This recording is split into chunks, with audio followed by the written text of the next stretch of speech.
On August 16, 1944, at 1600 hours, General Paul Hausser stood over a battered wooden table inside a farmhouse near Trun, France, staring at a map that had suddenly become the most important document of his military life, while beside him his chief of operations, Oberst Rudolf-Christoph Freiherr von Gersdorff, drew a thick red line representing the Allied advance as American forces pushed 15 kilometers north toward Argentan, and a corridor between them and the Canadian-Polish advance remained only 18 kilometers wide and shrinking by the hour, leaving 50,000 German soldiers, 300 tanks, including Panthers and Panzers, thousands of trucks, ammunition carriers, and ambulances trapped inside what remained of Germany's fighting strength in Normandy.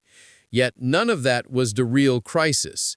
The crisis was the message from Führer headquarters, stamped in red, and delivered 15 minutes earlier, ordering, "Hold all positions. No withdrawal authorized. Prepare for renewed counterattack," forcing Hausser to look back at the map and whisper to himself how long remained before the gap closed completely, because Hitler was commanding him to stand still while two Allied armies tightened a steel vise around him. The trap had begun 6 days earlier when Hitler launched Operation Ludwig, a desperate and catastrophic counterattack meant to split the Allied front. And after it failed, he refused to accept reality, ordering German forces to hold ground even as they were being enveloped from both sides.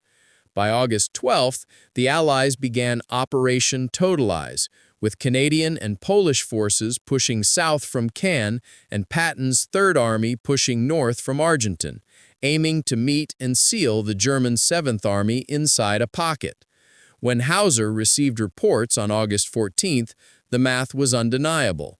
The Falaise-Argentan gap was only 25 kilometers wide, with Canadians advancing 4 kilometers per day, Americans at 5, giving him 5 to 7 days to move 50,000 men, hundreds of tanks, thousands of vehicles, ammunition stockpiles, and medical units under skies dominated by Allied fighter bombers. A logistical impossibility made worse by the fact that the 3 eastern escape routes through Trun, Chambois, and St. Lambert could barely handle a few hundred vehicles per hour under perfect conditions that no longer existed amid constant airstrikes, artillery fire, destroyed bridges, and burning wreckage choking the roads. His first request for withdrawal on August 14th at 1930 hours was calm, detailed, and mathematically precise, warning Model that the corridor was narrowing and a 24-hour delay would make survival impossible. But at 22:15, Hitler personally rejected it, demanding positions be held and a counterattack prepared, still ordering an attack toward Argentan based on a battlefield picture hopelessly outdated by 5 days. By dawn on August 15th, the gap had shrunk to 20 kilometers. Allied airstrikes had destroyed 340 vehicles overnight, fuel shortages mounted not for lack of supply, but because fuel trucks could no longer survive the journey. Infantry formations were disintegrating, and the roads had become graveyards of burning steel. At 10 a.m. on August 15th, Hausser made the most dangerous decision of his career. He violated Hitler's orders, carefully and only in wording, by issuing instructions for eastward adjustment of defensive positions, tactical repositioning, and mobile rearguard operations, retreat orders thinly disguised as defensive maneuvers, gambling that by the time Berlin realized the pocket was closing, it would be too late to stop him. German officers who withdrew without authorization had been relieved, court-martialed, even executed, yet obeying Hitler meant the annihilation or capture of 50,000 men, leaving Hausser with a choice that was no choice at all. Disobeying might save tens of thousands. Obeying would kill them all. Late the afternoon of August 15, 1944, General Paul Hausser stepped out of the farmhouse headquarters near Trun under a sky boiling with smoke and dust, the unmistakable signature of Allied air supremacy, where distant explosions rolled like thunder and sometimes landed close enough to shake the earth, making the message unmistakable: time was running out. He understood the scale of what was at stake, for in Normandy alone since June 6th, Germany had already lost 240,000 soldiers, killed, wounded, or captured, 2,200 tanks and assault guns, 1,600 artillery pieces, and nearly all remaining mobile reserves, leaving only the 7th Army and 5th Panzer Army standing between Germany and the collapse of its Western Front. If they were trapped and the Falaise pocket closed, Germany would lose the defense of France, the ability to hold the Seine, the chance to form a new defensive line, and the last mobile formations capable of slowing the Allies. A fact Allied commanders, Patton, Montgomery, Bradley, and Crerar, all understood, which was why they converged ruthlessly on the shrinking corridor. By 1745, the reports arriving were even worse than expected. The Canadian 4th Armored Division advancing south towards Falaise, the Polish 1st Armored swinging east towards Trun, and the American 80th Infantry Division pushing north from Argentan, their movements forming a tightening triangle around the German forces and reducing the gap to 18 kilometers. When Captain Bueller placed a transparent overlay showing projected Allied advances for the next 24 hours, it predicted the corridor shrinking to only 10 kilometers by midnight, a silent confirmation that within a day, the 7th Army would have no path left to escape. The escape problem was brutal in its simplicity.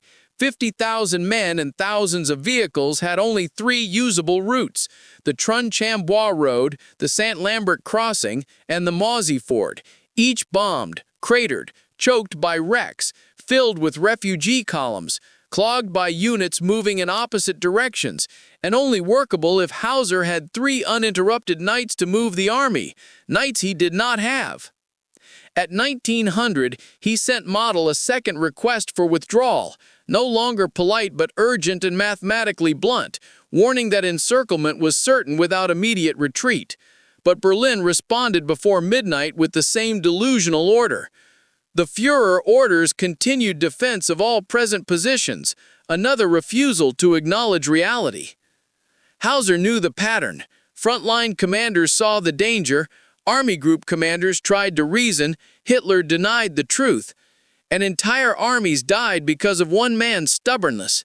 And the map made it undeniable that obeying these orders meant sacrificing the 7th Army, the 5th Panzer Army, Germany's last armored reserves, and the last chance to defend the Seine, a loss that would mean losing France forever. After midnight on August 16th, he issued orders disguised in defensive language: repositioning eastward, fallback fire positions, regrouping armored elements, phrases every officer understood as coded instructions to retreat and escape, a linguistic gamble meant to buy time without provoking Hitler's wrath. Hours later, at 4:30 a.m. came a final blow, a one-line message from the Luftwaffe saying no air support available, confirming that not a single German plane could contest Allied dominance, leaving every road observed, every vehicle exposed, and every daylight hour deadly.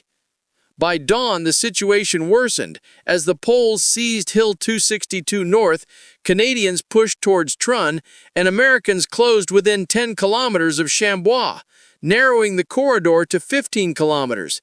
And when Hausser's chief of staff circled the shrinking gap and warned that waiting for orders meant certain destruction, Hausser knew he had crossed from obedience into survival. At 10, he gathered his senior commanders and stated bluntly, pointing at the map, "Gentlemen, we are no longer fighting for victory. We are fighting to save the army," marking the moment the 7th Army ceased to be a fighting force and became an army in flight, where retreat became the only strategy left, and time, not the Allies, became the true enemy. The instant Parker's Hellcat crossed the coast, he felt the sky change. Not visually, the weather was calm, but in the air pressure, in the vibration of the controls. in the instinctive warning every veteran flyer eventually learns to recognize. Something else was up here. He eased the throttle, scanning the empty horizon. Nothing. No shapes, no silhouettes, no metal flashes of incoming aircraft. But he knew. Thousands of American pilots wrote it in their diaries, the Pacific does not stay quiet for long. And just seconds after that uneasy feeling crept into Parker's bones, the radio barked to life. A shaken voice, one of the other escort fighters, shouted, "Bandits, 3 high, coming fast at our 9 o'clock." Parker craned his neck left, and there they were.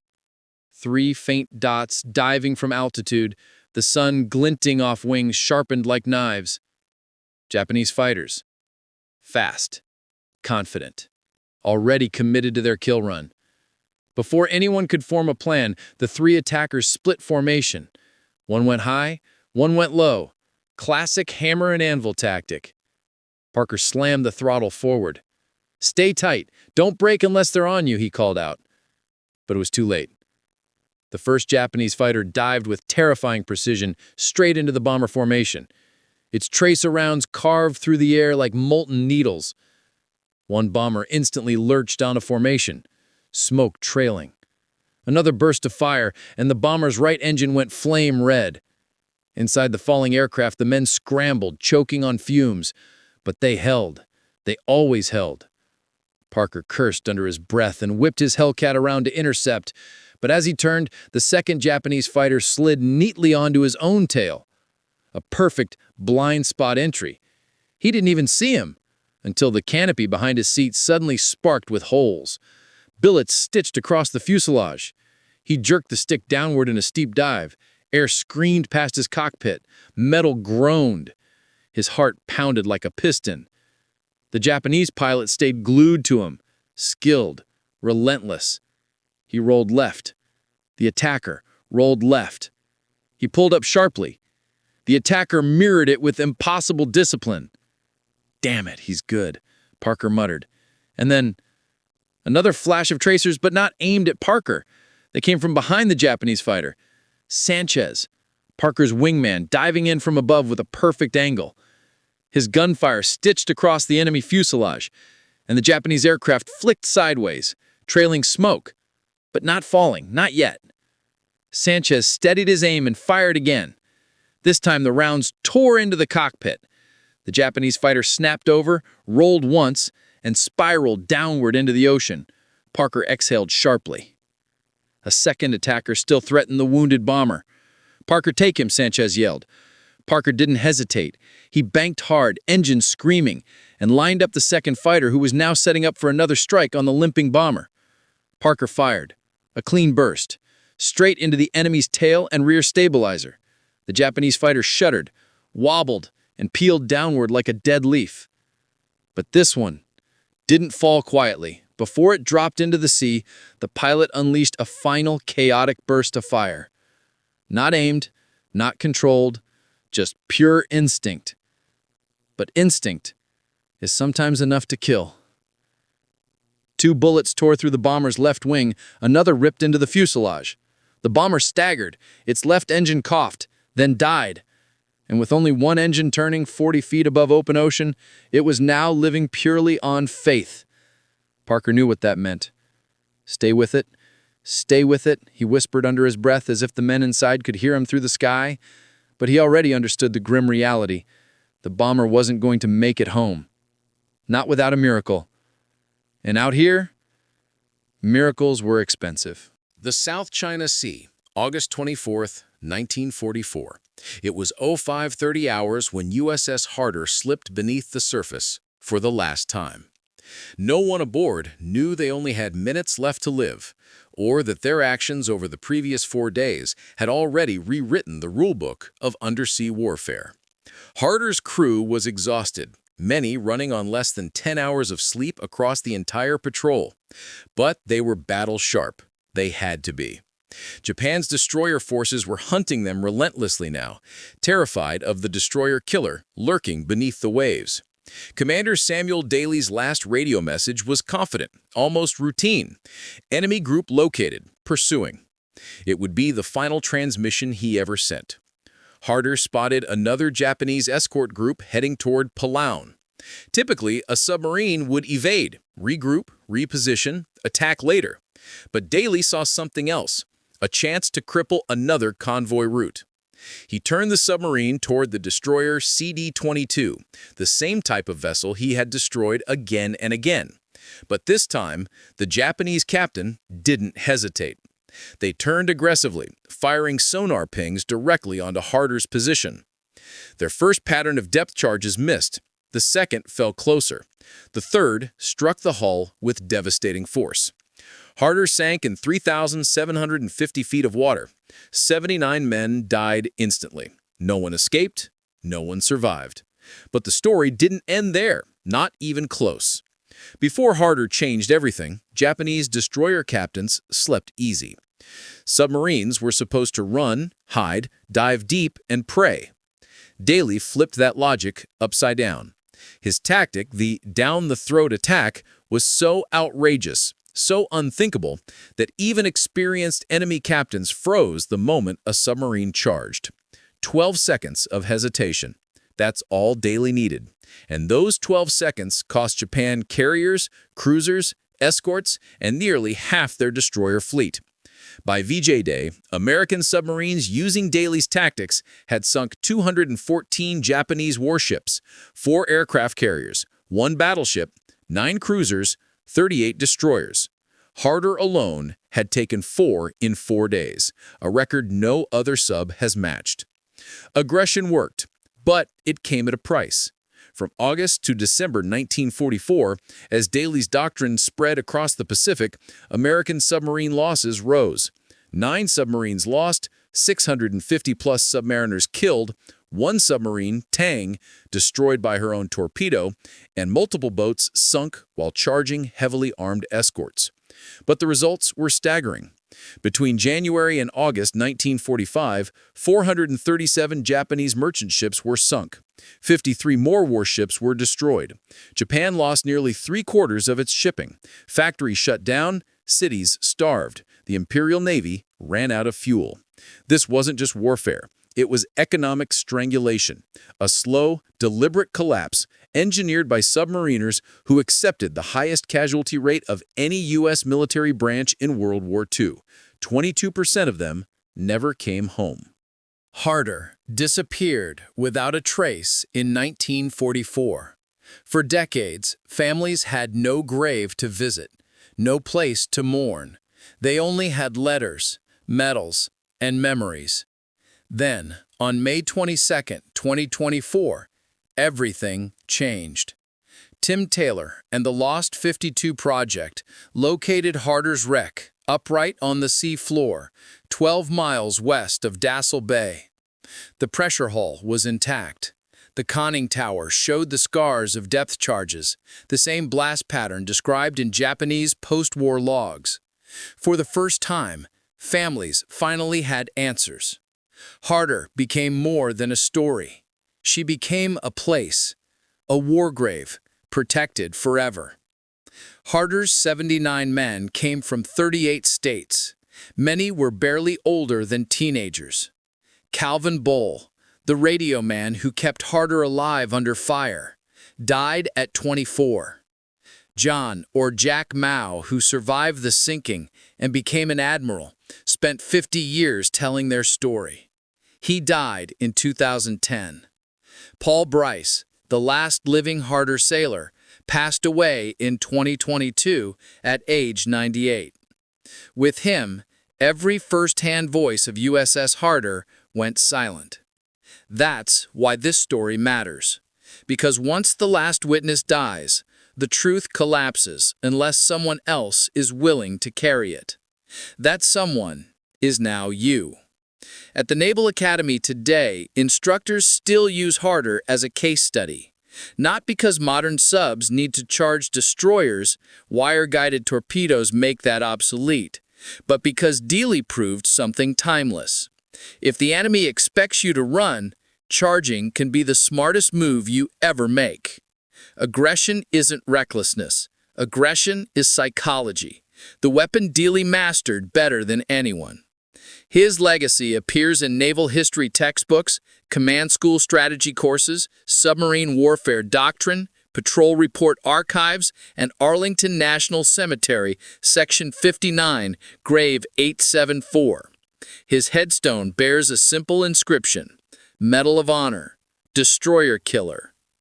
If this story moved you, if it made you picture those men inside that steel hall, then do one thing. Keep them alive. Like this video, subscribe, turn on notifications. YouTube only pushes history like this forward when you tell it to. And now I want to hear from you. Where are you watching from? USA, UK, Canada, Australia, or somewhere else in the world? Did someone in your family serve? A grandfather? A great uncle? A neighbor? Drop it in the comments.